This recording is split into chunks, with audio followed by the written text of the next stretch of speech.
Sí, sí, probando, perfecto, ahí está.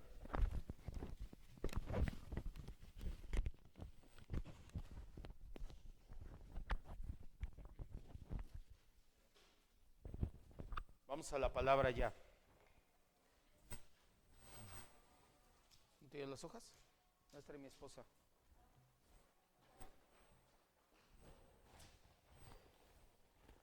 Vamos a Proverbios 19:21.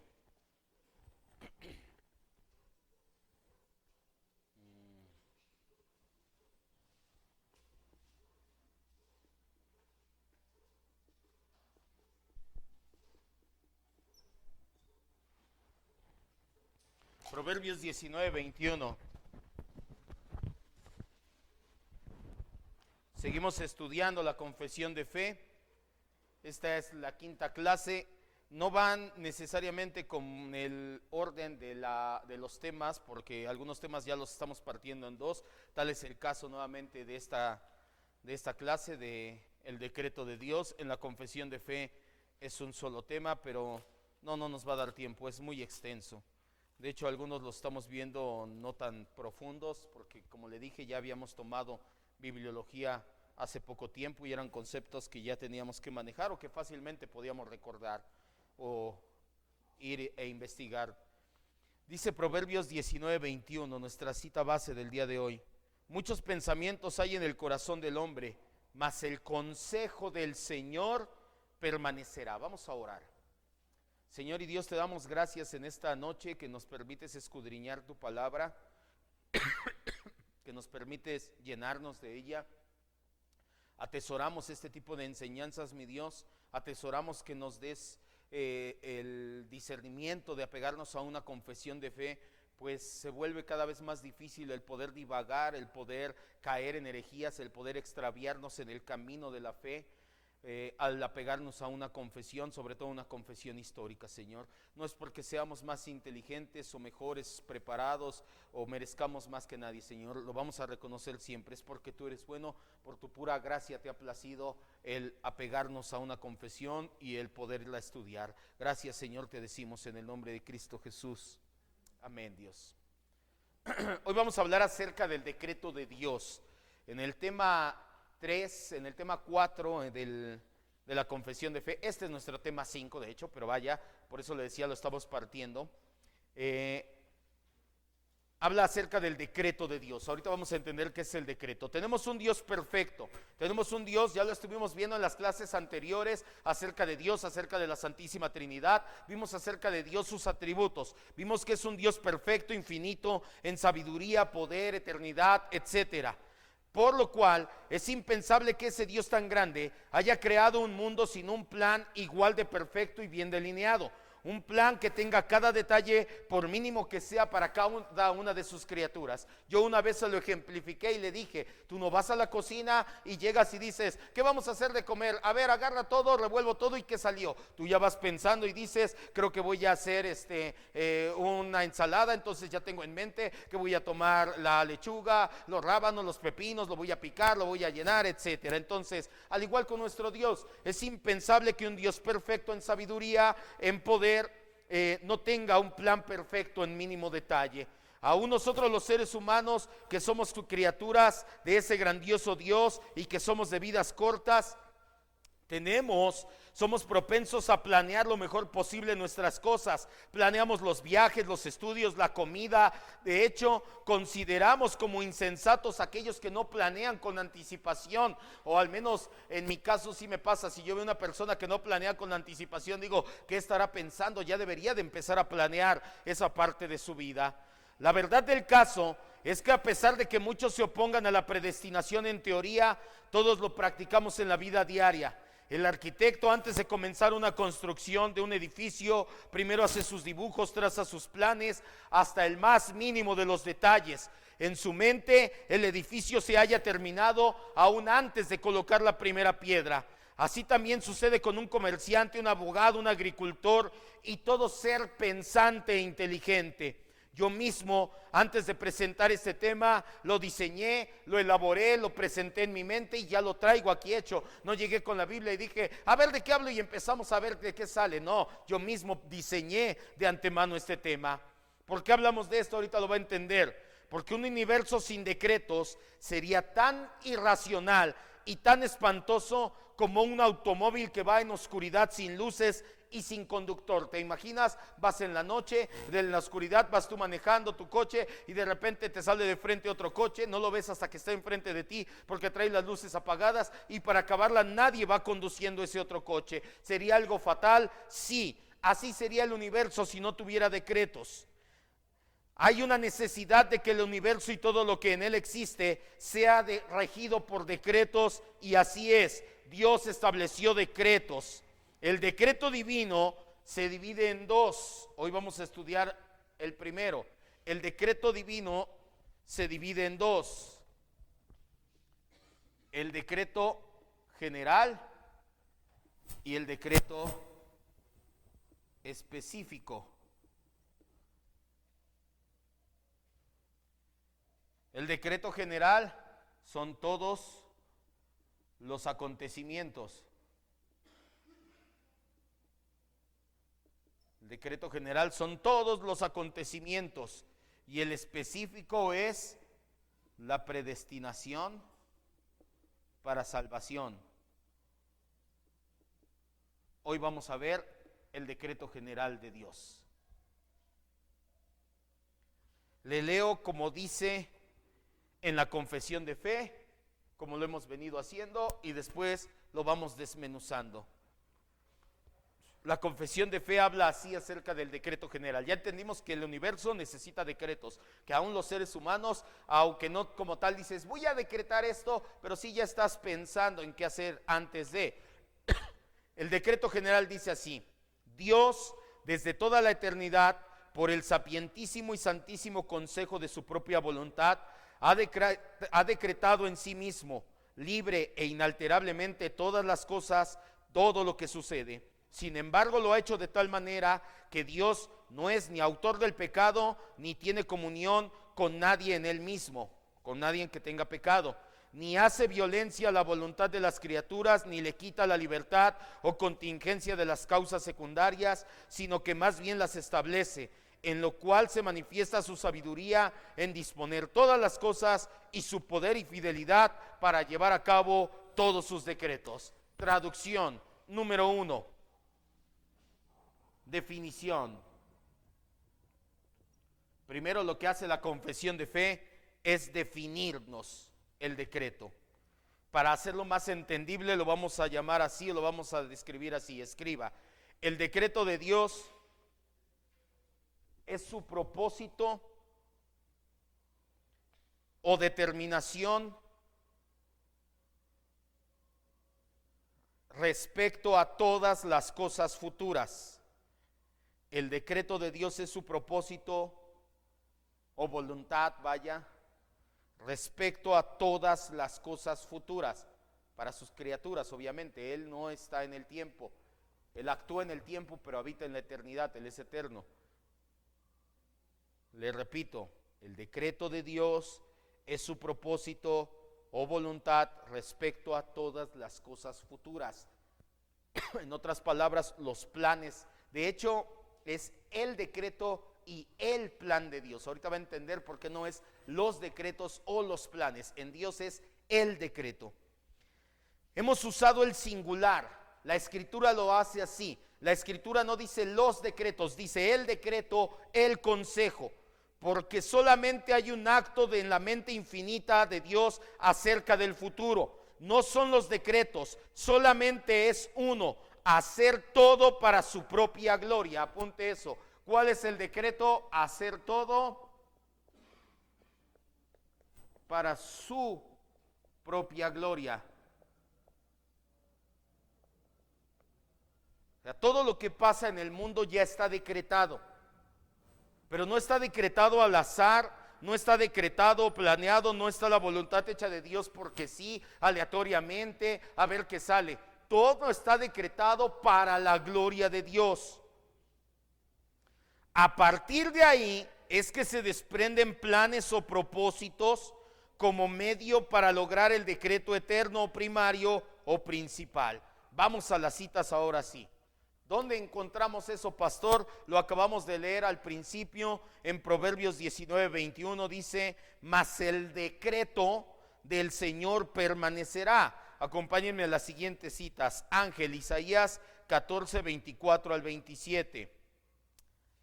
Ahí atrás, Adriana, Isaías 46:10 y 11.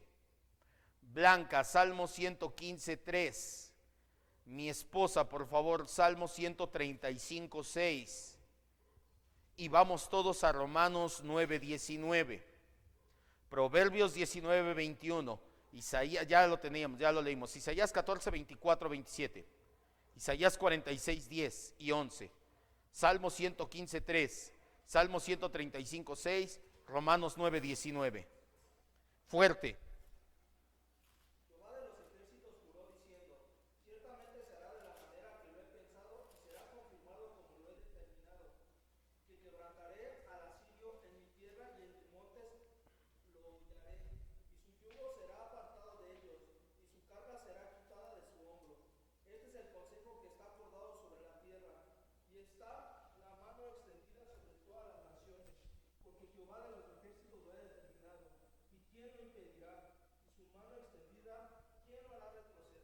Así es.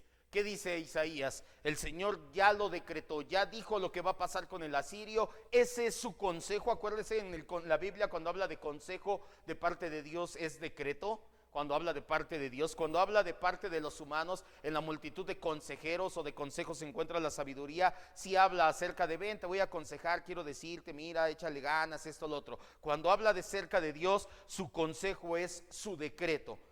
Isaías dice que él ya tenía un consejo, ya tiene un consejo acerca de lo que iba a hacer. ¿Y quién lo puede detener? ¿Quién le va a decir: no, eso no puede suceder, Señor? Vuelve a repetirlo Isaías 40:10 y 11.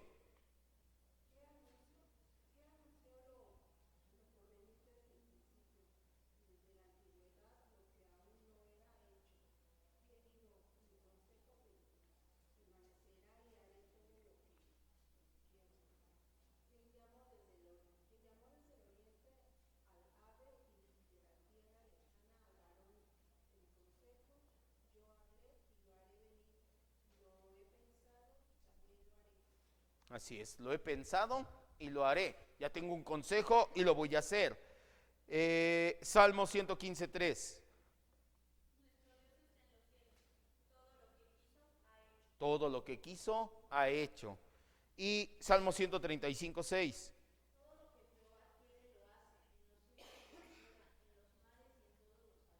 Todo lo que el Señor quiere hace, en el cielo, en la tierra, en los mares, en los abismos. En todos lados está el Señor y en todos lados se hace lo que Él ha decretado. Y Romanos 9:19, que dice: pero me dirás, ¿por qué pues sin culpa? Porque ¿quién se ha resistido a la voluntad de Dios? Se está preguntando Pablo. ¿Cómo puedes decir tú que alguien se resiste a su voluntad? Y ahorita vamos a ver eso al final de este primer apartado. Nadie puede salirse del decreto de Dios.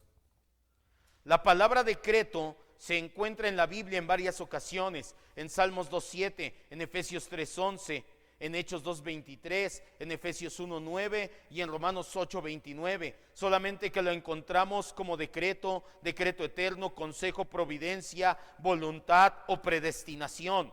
Los decretos de Dios también son llamados consejos, para significar que son perfectamente sabios.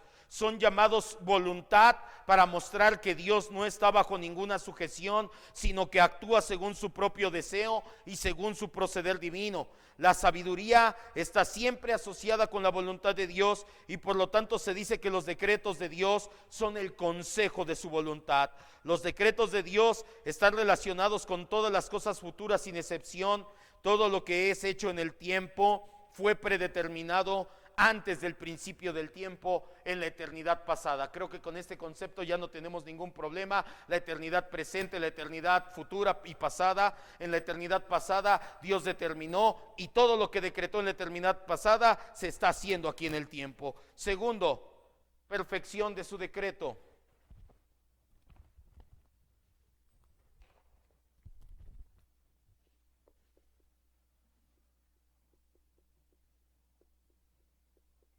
Perfección del decreto.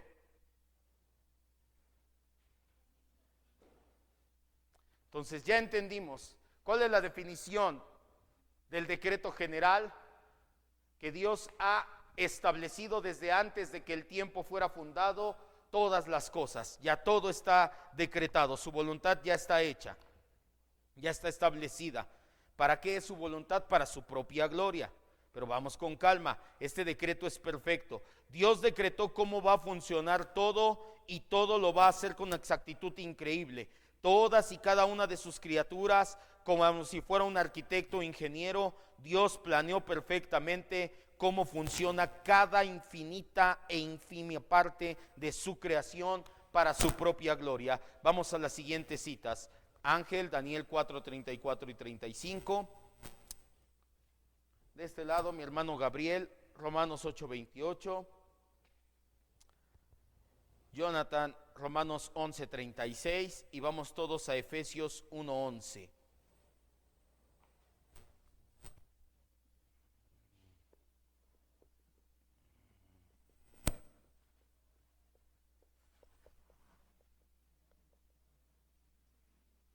Fuerte.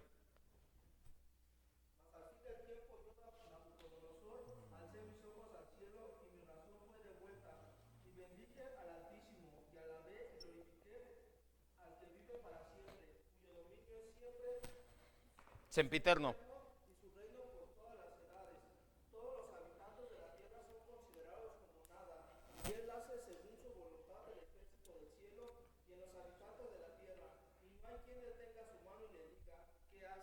Así es. Nabucodonosor hablando acerca del decreto de Dios y diciendo, Dios ha hecho lo que quiso con el cielo, con la tierra, con los ejércitos de ellos. Al hablar de ejército de los cielos, el ejército de la tierra, en este contexto no se refiere a gente armada con casco y todo, sino a toda su vasta creación, todas y cada una de sus criaturas. Dios tiene planeado cada mínimo detalle para cada una y todas sus criaturas. También lo vemos en Romanos 8:28, fuerte.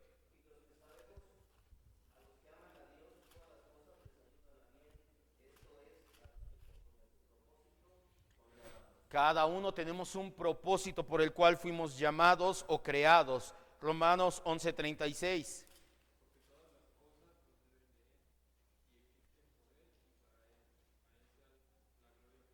Todas las cosas existen por Él, de Él y para Él.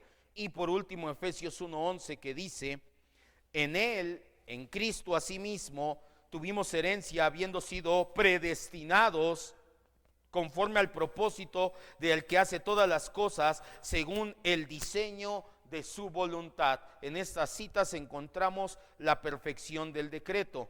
Número 3. Pero este decreto tiene una implicación. Implicaciones o implicación del decreto. Hay una implicación en ese decreto. Escriba. Dios decretó el pecado, pero no es el autor del pecado.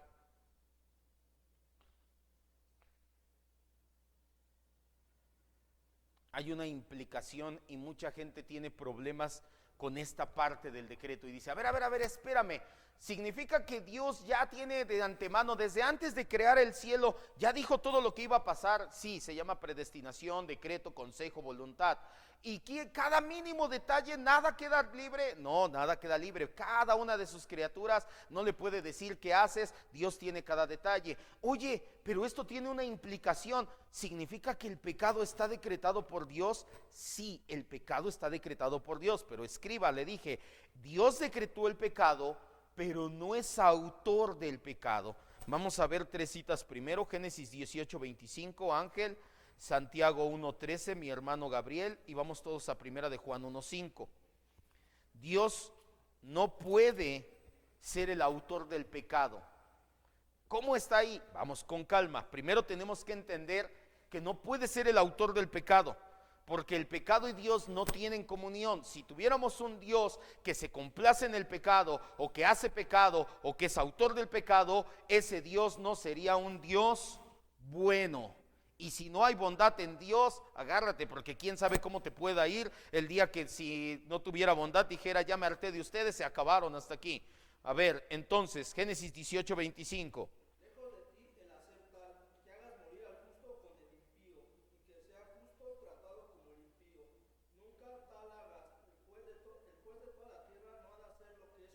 Así es, está Abraham orando y está Abraham intercediendo por Sodoma y Gomorra porque está su sobrino Lot allá. Dios va junto con 2 ángeles, se presenta y le dice, Dios, voy a destruir Sodoma, su clamor ya llegó hasta aquí, ya hay mucha perversión ahí. Entonces Abraham le dice, no, no lo haga, Señor, el Dios justo, bueno, santo, el juez de toda la tierra, ¿va a hacer algo malo? No, no puede hacer algo malo. Dios por definición es bueno y la norma de bondad. También en Santiago 1:13 leemos que Dios no tiene nada que ver con el pecado. Fuerte.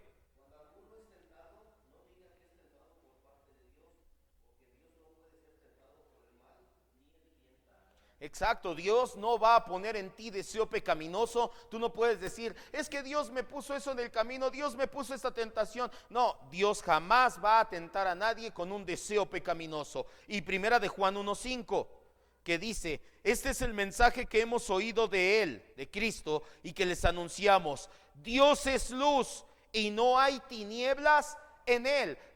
Juan utiliza una analogía de luz y tinieblas para hablar de bondad y de maldad. Dios es bueno y no hay nada malo en nuestro Dios. Dios no puede ser el autor del pecado porque Él no es quien hace que ocurra mediante su propia causa inmediata. Vaya, Dios jamás ha dicho, Ángel o cualquiera de nosotros, ahora te doy ese deseo de pecar. Jamás lo ha hecho, jamás lo hará. El pecado siempre es responsabilidad de las causas segundas que voluntariamente se implican a él. Que dijo, para que entendamos, vamos a ver un ejemplo que nos va a despejar muchas dudas. Segunda de Samuel 24:1. ¿Qué significa? ¿Cómo es que Dios decreta el pecado, pero no es autor del pecado? Para entenderlo vamos a segunda de Samuel 24:1.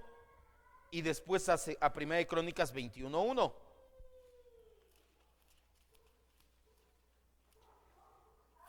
En estos pasajes, son pasajes paralelos, nos hablan acerca de cuando David censó el pueblo.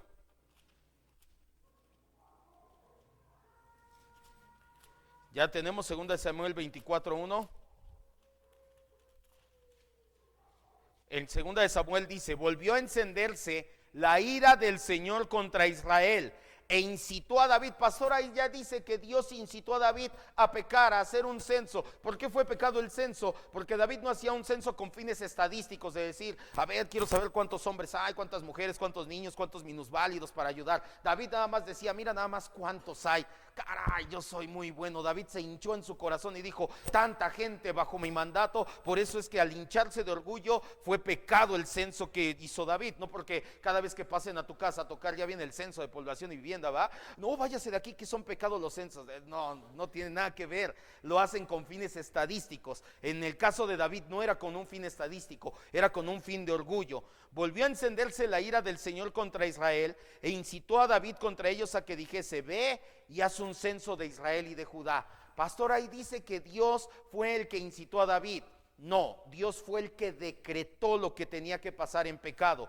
Pero Dios descubre un poco más la cortina, el telón, y nos deja ver qué hubo detrás. Primera de Crónicas 21:1.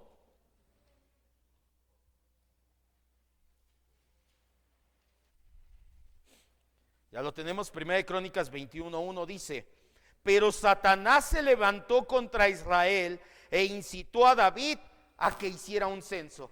Una de dos, o encontramos contradicciones en la Biblia o qué está pasando aquí. No, no está pasando nada, son pasajes complementarios. En el primer pasaje la Biblia nos dice que Dios fue quien decretó el pecado, que ya estaba escrito desde la eternidad que iba a hacer un censo David, un censo que no le iba a agradar a Dios, pero Dios no mandó a su Espíritu Santo a David, no puso en él el querer como el hacer, y David dijo, voy a pecar, voy a hacer un censo. Dios dejó, le decía en la definición, las causas secundarias o los agentes secundarios. ¿Cuáles son esos? En este caso Satanás, que viene e incita a David y le dice Satanás al oído, mira cuánta gente, mira cuántas personas, tú eres un gran rey, haz un censo para saber cuántos son.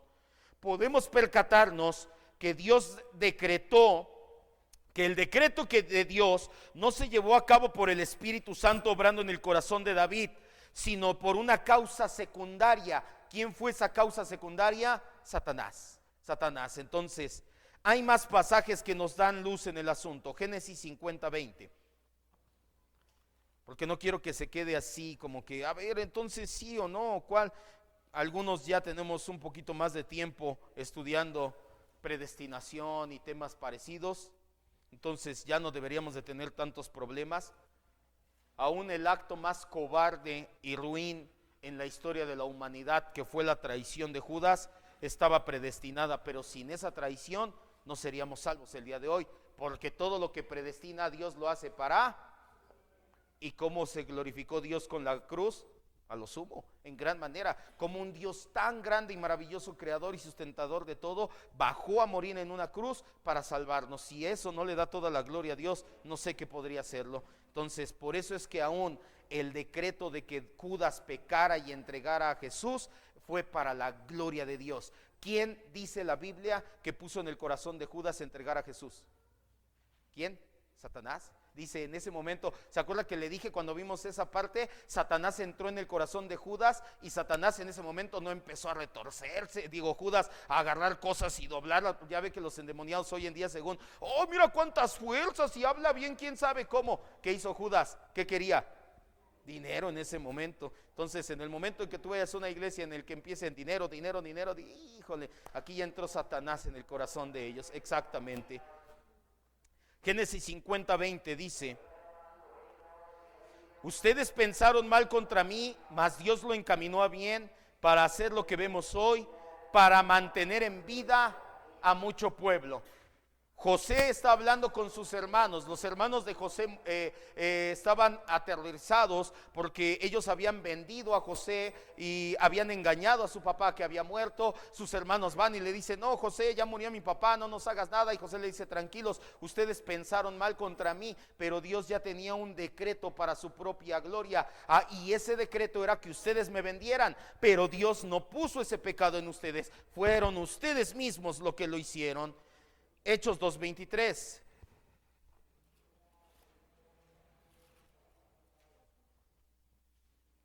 Y esto nosotros ya lo hemos visto. Se llama soberanía divina y va paralela con la responsabilidad humana.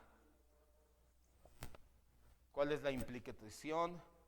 Dios no es el autor del pecado. Hasta lo mismo con Adán y Eva. Estuvo decretado, ya ahí es infralapsarianismo y supralapsarianismo, que decretó primero Dios. Ya no nos vamos a meter en ese tema, si la caída o la salvación, pero a final de cuentas entendemos que Dios decretó que Adán pecara, cayera.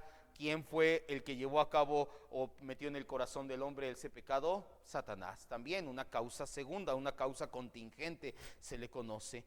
¿Para qué? Para que el hombre cayera en pecado, para que hubiera necesidad de un Salvador, para que Cristo viniera y nos salvara. Todo está dentro del plan eterno y perfecto de Dios. Hechos 2:23 nos muestra también esto. Dice la Biblia: a Pedro, hablando de Jesús, acuérdense, lo acabamos de ver hace un par de semanas, entregado por el determinado consejo y anticipado. ¿Qué significa consejo? Decreto. ¿Qué significa? ¿Qué está diciendo Pedro aquí? Dios ya había decretado que Jesús fuera entregado a ustedes, las autoridades. Dice nuevamente: entregado por el determinado decreto y anticipado conocimiento de Dios, prendieron y mataron por manos de inicuos, crucificándole. Ambos pasajes, el pasaje de Génesis y el pasaje de Hechos, muestran que el propósito de Dios al decretar el pecado, porque ahí Dios decretó que vendieran a José, Dios decretó que los fariseos crucificaran a Jesús, Dios decretó ese pecado, pero Dios no fue el autor de ese pecado. Muestran que el propósito de Dios al decretar el pecado fue puro, pues fue movido para misericordia redentiva, ¿Por qué, pastor, Dios decretó que vendieran a José? Porque todo lo que pasó José, ¿en qué desembocó? En que el pueblo fue conservado para vida. Muchos pueblos murieron en esa hambruna, no así el pueblo de Israel. ¿En qué desembocó que los fariseos mataran a Jesús? En que somos salvos, nada más. Gracias, Dios, exacto. Ambos pasajes nos muestran el propósito completamente puro y santo de Dios, que fue su misericordia redentiva. Que Dios decrete el pecado no lo hace participante del pecado. Pastor, yo todavía no entiendo cómo Dios puede decretar el pecado sin participar en el pecado. Te voy a poner un ejemplo bien fácil. Dios decretó que después de comer hagas digestión y vayas al baño, ¿sí o no? ¿Dios va al baño? No. Para empezar, ¿Dios come? No. ¿Qué dice? Si yo tuviera hambre no te lo diría a ti, dice el libro de los Salmos. Entonces Dios no come, Dios no necesita nada, Él es el autosuficiente, el autosustentable. Dios no necesita comer, dormir, nada. Entonces, pero Dios decretó que nosotras, sus criaturas, vayamos al baño, ¿sí o no? Algunos más, otros menos, pero vamos al baño, ¿ah? Entonces, Dios decretó que vayamos al baño, sí, pero Dios no necesita ir al baño. Dios decreta el pecado, pero no tiene que participar en el pecado. Creo que sí queda más claro de esta manera, ¿no? Entonces, ya vamos bien hasta aquí. Tercero, no digo cuarto, agentes ejecutores.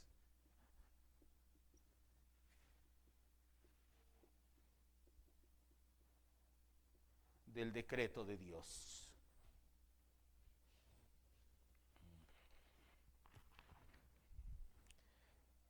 Ya leímos Génesis 50:20, ya leímos 2 de Samuel 24:1. Vamos por favor, Ángel, a Isaías 10 del 5 al 7. Mi esposa, por favor, Mateo 2, 17, 12. Mi hermano Gabriel, Juan 19, 11. Ya leímos Hechos 2, 23.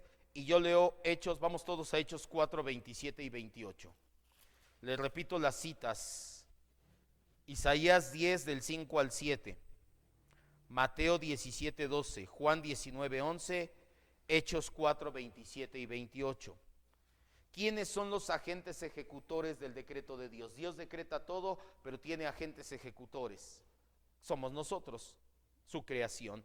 En Génesis 50:20 lo vemos cuando los hermanos de José venden a José. En 2 de Samuel 24 vemos que es David, y en Crónicas vemos que es el enemigo. En Hechos 2:23 leímos que es los fariseos quienes vendieron los saduceos, mayormente el Sanedrín, quienes crucificaron a Jesús. Ahora vamos a las citas que nos complementan. Isaías 10 del 5 al 7. Oh Asiria, bala y báculo de mi furor, en su mano he puesto mi ira, le mandaré contra una nación perdida, y sobre el pueblo de mi ira le enviaré, para que quite despojos y arrebate presa, y lo ponga para ser hollado como los de las calles. Aunque él no lo pensara así, su corazón lo imaginará de esta manera, sino que su pensamiento será desarraigar y cortar naciones no pocas.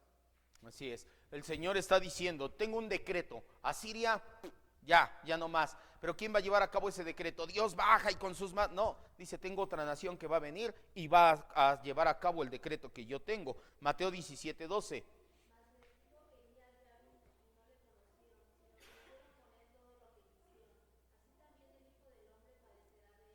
¿De quiénes? De los principales sacerdotes, de los fariseos y de los saduceos. Dios tenía un decreto. La cruz de Cristo no fue el plan B de Dios, esto ya lo hemos entendido muchas veces. Pedro, y en Apocalipsis encontramos que el sacrificio de Cristo, la cruz de Cristo fue decretada desde antes de que la creación fuera hecha. Entonces Dios ya tenía decretado que muriera Cristo en una cruz, pero ¿quién lo llevó a cabo? Lo acaba de leer mi esposa, dice, ya estaba escrito que el Hijo del Hombre cayera en manos inicuas. ¿Y quiénes fueron esas manos inicuas? Los sacerdotes, los principales de los fariseos.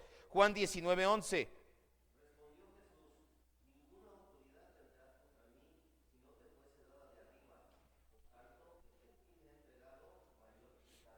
Así es, estaba hablando Jesús ¿con quién?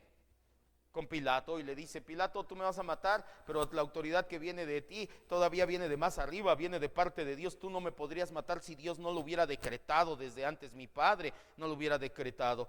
Y por último, Hechos 4, 27 y 28. Ya pronto vamos a llegar a esta cita, ya estamos en Hechos, y ya pronto en 4, dice, porque verdaderamente se unieron en esta ciudad contra tu santo Hijo Jesús, a quien ungiste. ¿Quiénes se unieron? Herodes, Poncio Pilato, los gentiles y el pueblo de Israel, para hacer cuanto tu mano y tu decreto habían antes determinado que sucediera. Aquí Pedro, o mejor dicho la iglesia, está orando y están diciendo: Señor, fueron Poncio Pilato, fueron Herodes, fueron los fariseos, fueron los gentiles, fue el pueblo de Israel los que llevaron a cabo tu decreto. Tú ya tenías un decreto, pero tú mandaste un agente ejecutor de ese decreto, que fueron tus criaturas. Dios ha dotado de libertad a sus criaturas, en específico a nosotros los seres humanos, de tal manera que somos los ejecutores del decreto eterno. ¿Quiénes son los ejecutores? Los seres humanos. Ocasionalmente el diablo, pero la mayoría de las veces somos nosotros. De hecho, a fuerza ya así más estrictamente hablando, los seres humanos, porque el diablo no se mete en ti, me llevó a adulterar, se metió el diablo en mí, nada. A lo mejor sí te puede sugerir, susurrar al oído y traer en ti esa concupiscencia, hacerla que despierte más, pero a final de cuentas el que decide ir y pecar eres tú. Dios nos ha dado libertad a sus criaturas, en específico los seres humanos, de tal manera que nosotros somos los ejecutores del decreto eterno, pero de tal manera que al mismo tiempo siempre se cumplirá lo que Dios mismo decretó. Esta libertad no debe de confundirse con el concepto que no es bíblico llamado libre albedrío. ¿Qué significa esto?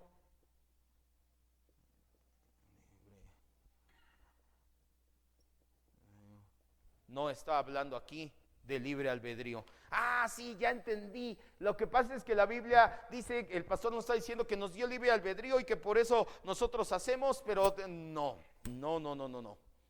Vamos a entender un poquito de libre albedrío. Albedrío viene de la palabra latina arbitrium, que significa voluntad, la capacidad de tomar decisiones. Por eso en algunos deportes al árbitro se le conoce, al referee se le conoce como árbitro de arbitrio, que es el que toma las decisiones entre ambos equipos. La voluntad es la encargada de tomar las decisiones. El libre albedrío es un concepto filosófico, no es bíblico. El libre albedrío es la capacidad que tiene un individuo de tomar sus decisiones. Específicamente hablando en el cristianismo, el libre albedrío es la decisión para creer o no creer en Jesucristo como tu Salvador. No tiene nada que ver con el hecho de tomar la decisión. Escuche bien, ¿de qué no estamos hablando aquí? Aquí no estamos hablando de que cómo me voy a vestir el día de hoy, o qué voy a comer, o cómo me voy a ir a mi casa, o qué película quiero ver, o qué estilo de música quiero escuchar. No estamos hablando de eso. Esa es tu capacidad de voluntad y esa no es la que estamos hablando. Estamos hablando, no nos confundamos, no se trata de eso. Esas decisiones triviales o superficiales de la vida no son las que están en tela de juicio. Lo que en realidad estamos pensando aquí es, ¿tenemos la capacidad de elegir a Cristo? ¿Tenemos la capacidad de nosotros mismos de elegir a Cristo? ¿Podemos hacer cosas buenas nosotros sin la ayuda de Dios?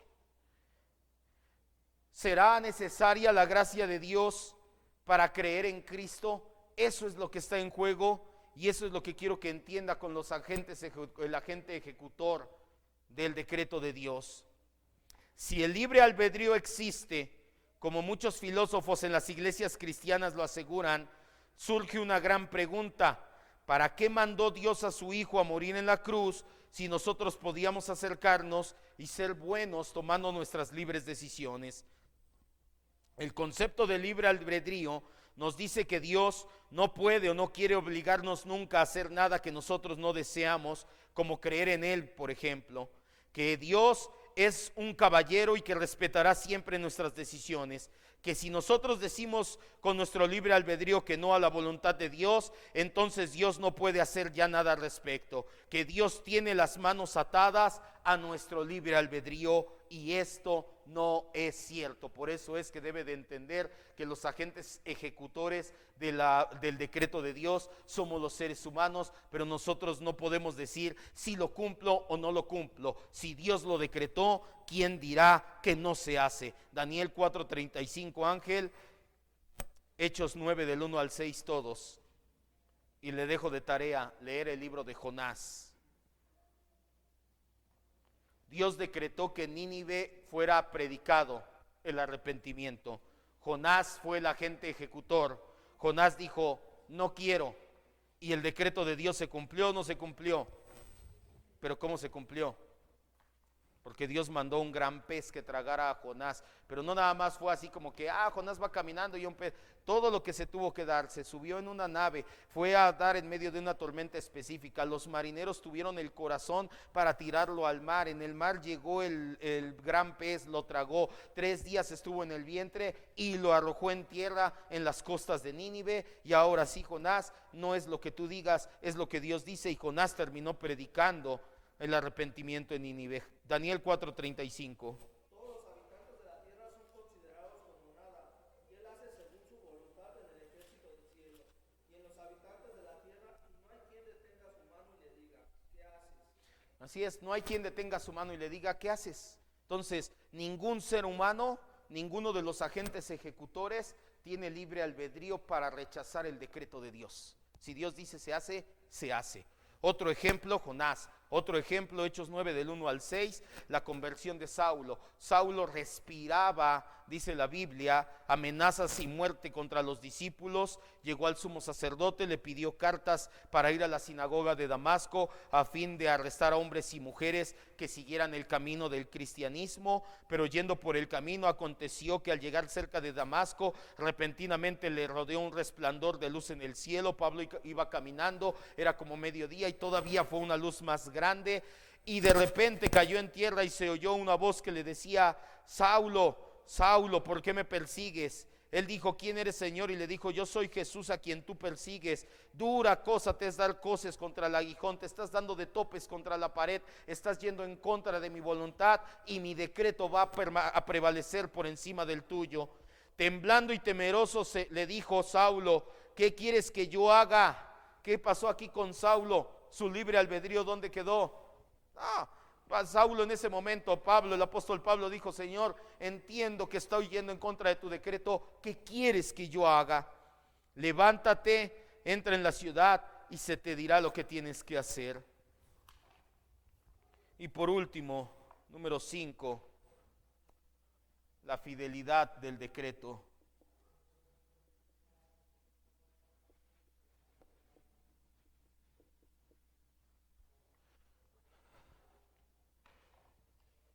¿O qué habla esto? Ya puedo borrar ahí, ¿verdad? Eva. Su cumplimiento. Siempre se cumple. Escriba. Nada frustra, nada escapa y nada condiciona el decreto eterno de Dios. Nada frustra, nada escapa y nada condiciona el decreto eterno de Dios. Por eso es fidelidad al decreto, porque Dios lo decretó y va a pasar, ¿sí o sí? ¿Dónde lo vemos? En Números 23:19, no vayas, el Señor no es hombre para arrepentirse, ni hijo de hombre para mentir. Él dijo y no hará, Él prometió y no ejecutará. Y Efesios 1:3-5, esa cita vamos todos. Entonces ya decretó Dios, Él es fiel a su decreto, nada frustra, nada escapa y nada condiciona del decreto eterno de Dios. Ay, es que Adán pecó, ya se frustró el decreto. No, ya estaba decretado. Ay, pero algunos escapan del decreto como Jonás, que no puedes escapar. Ya sé, lo voy a condicionar, Señor, si quieres que haga, entonces no, tampoco lo condicionas. Nadie va a condicionar a Dios, nadie va a escapar de su voluntad y nadie va a frustrar su voluntad. No somos quien para ponernos a Él. Efesios 1:3-5. Bendito sea el Dios y Padre de nuestro Señor Jesucristo, que nos bendijo con toda bendición espiritual en los lugares celestiales en Cristo, según nos eligió en Cristo antes de la fundación del mundo, ya antes de que el mundo fuera creado nos había elegido, para que fuéramos santos y sin mancha delante de Cristo, en amor, habiéndonos predestinado para ser adoptados hijos suyos por medio de Cristo, según el puro afecto de su voluntad. Dios tiene decretados quienes van a ser sus hijos. ¿Nosotros podremos escapar si somos decretados para ser hijos de Dios? No. Dios te decreta en la eternidad y tarde o temprano en el tiempo vas a llegar a los pies de Cristo. Si estés decretado. Pastor, me estoy escapando, a mí no ha llegado. Preocúpate entonces. Preocúpate. No, conmigo no puede. Pues ojalá y te equivoques, porque si estás en lo correcto, no que no pueda, sino que no ha llegado a ti, es porque no estás dentro de su decreto de salvación, y ahí sí preocúpate. Antes de pasar al decreto específico, le dije que son dos los decretos, o más bien es el decreto se divide en dos. Tenemos que entender un concepto muchas veces malinterpretado, la presciencia divina. Entonces, vamos a hablar para que entienda la próxima clase.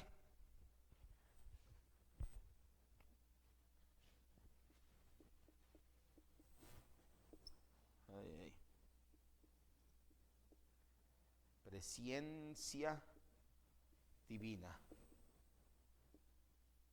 La presciencia divina. Tenemos que hablar de ello para que la próxima clase ya podamos entrar de lleno al decreto particular o específico de Dios que tiene que ver con la salvación. La confesión de fe dice así: aunque Dios sabe todo lo que pudiera o puede pasar en todas las condiciones en que puedan suponer que pasen, sin embargo nada ha decretado porque lo previera como futuro o como aquello que ya había de suceder en dichas condiciones. ¿Qué dijo aquí? Primero, Dios es omnisciente.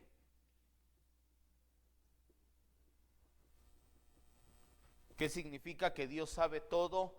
Sí, pero Dios sabe todo de manera perfecta. No nada más sabe todo, sino que sabe todo de manera perfecta. Sabe todo lo que pasa y aún lo que pudiera pasar y aún las condiciones que pudiera suponer para que pasaran, Dios las sabe. Ya esto no nos vamos a meter, aquí vienen varias citas, pero no tenemos mucho inconveniente, ya hemos tratado este atributo anteriormente. La segunda parte, y esto es lo que es la presencia o lo que nos interesa, Dios no necesita, es más, escriba, Dios no necesita ver el futuro para decretar su voluntad.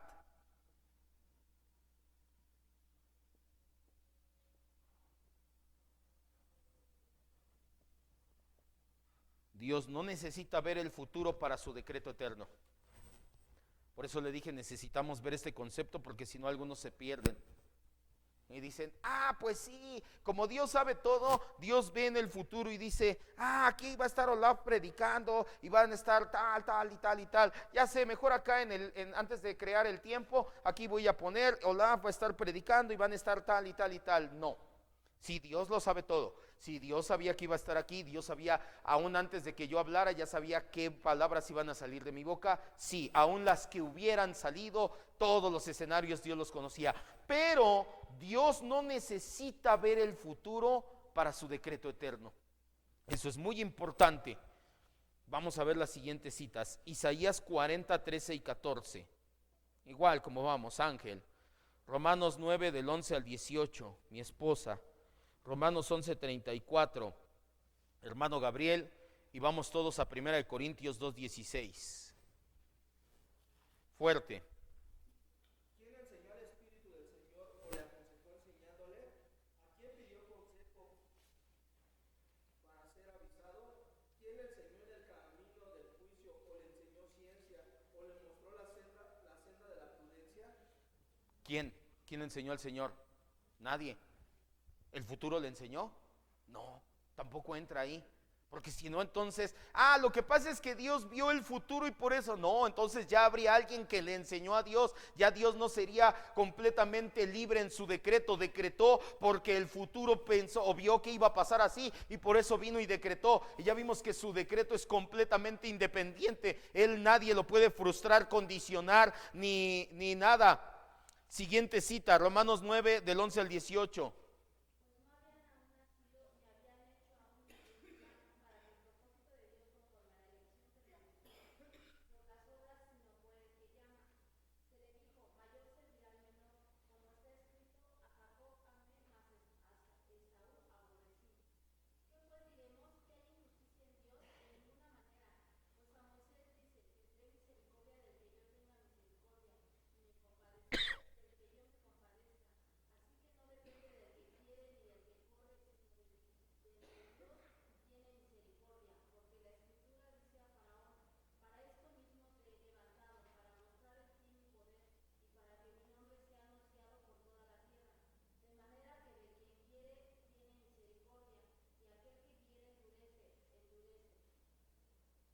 ¿Hasta el 18?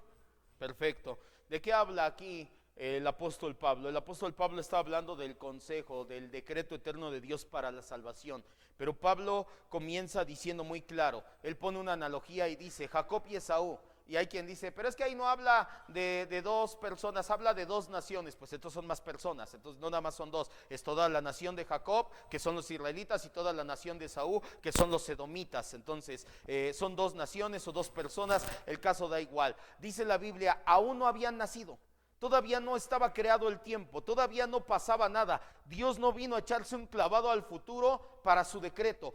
Todavía no pasaba nada y Dios ya había decretado que iba a haber pelea entre los dos, que el menor se iba a enseñorear del mayor, ya había decretado que iba a pasar lo de Faraón, ya había decretado que iba a pasar lo de Moisés, ya había decretado todo lo que iba a pasar sin que todavía el tiempo estuviera andando. Por eso es que no fue, vio al futuro y regresó. No puede ser así. Romanos 11:34.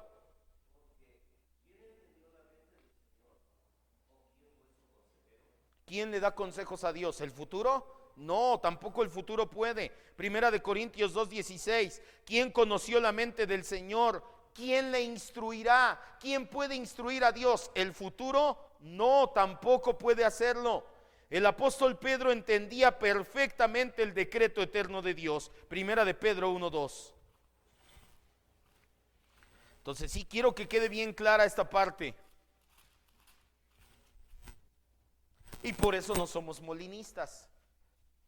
¿Y con qué se come el molinismo? Vaya a las clases de soteriología, ahí están en internet, o ahí está el manual a disposición si quiere de soteriología, y ahí viene el molinismo, y el molinismo propone el punto medio entre arminianos y calvinistas. Dios no predestinó, Dios, yo lo elegí, Dios me eligió. No, lo que pasa es que Dios vino, vio el futuro, bien que quienes iban a creer en él, y por eso ya después vino y los eligió. No, tampoco. Dios no está atado ni sujeto a nadie en su decreto, nadie lo frustra, nadie escapa y nadie lo condiciona. Primera de Pedro 1:2 dice, fuimos elegidos según, y subraya ahí, presciencia divina, preconocimiento. ¿Qué es presciencia? Que Dios ya sabía lo que iba a pasar antes de que pasara. Entonces no vino al futuro a ver lo que iba a pasar para después decretarlo. No, Dios te eligió, me eligió aún antes de que naciéramos, aún antes de que el tiempo fuera echado a andar. Escriba, esto está un poco largo, pero es muy bueno lo que va a escribir.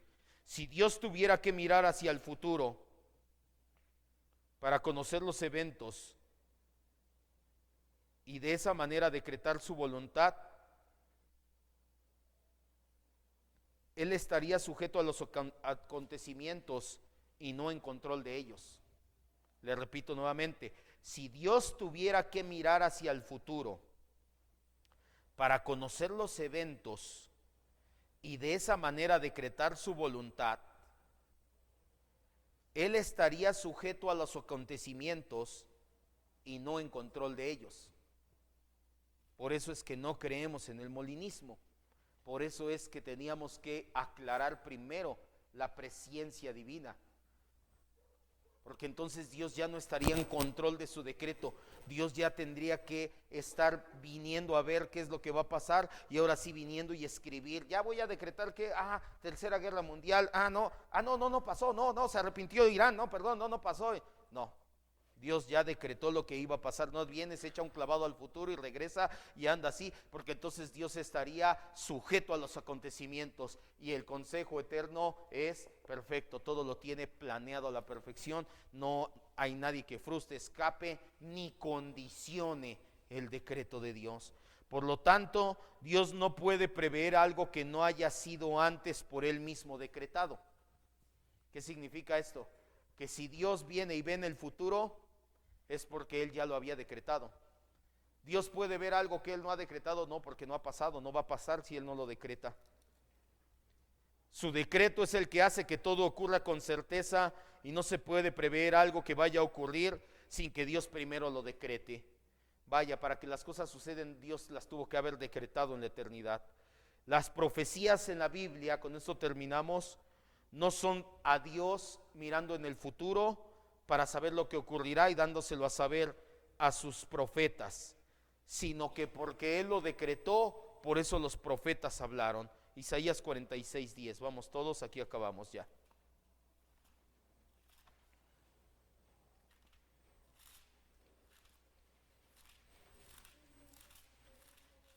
Isaías 46:10. Desde el 9, para que tenga contexto y se entienda mucho mejor. Hay otras 3 citas más, las lee en casa, ya cuando lo vea en internet el estudio, las lee en casa, son poco más o menos lo mismo, pero la cita de Isaías esclarece mucho. Dios le daba a los profetas hablar, no porque viniera a ver al futuro y sabía lo que iba a pasar, sino porque Él decretaba. Dice: acuérdate de las cosas pasadas desde los tiempos antiguos, porque yo soy Dios y no hay otro Dios y nada semejante a mí, que anuncio lo que va a pasar desde el principio. O sea, no ha pasado, no fui al futuro a ver qué pasó, todavía no pasa y ya lo anuncié desde el principio. Y desde la antigüedad lo que aún no era hecho, no ha pasado, todavía no ha sido hecho, y yo ya lo anuncié en la antigüedad, que digo, mi decreto permanecerá y haré todo lo que yo quiero. No estoy sujeto al futuro, mi decreto es el que permanece y yo hago lo que quiero. ¿Dudas hasta aquí? ¿No? ¿Seguros? Vamos a orar entonces, cierre sus ojos.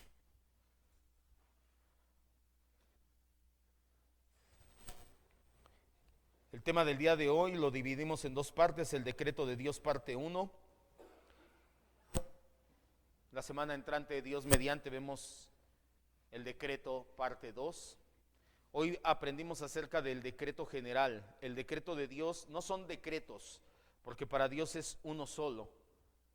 Nosotros, nuestra mente finita no lo alcanza a entender, pero en el propósito, en la voluntad de Dios es una sola.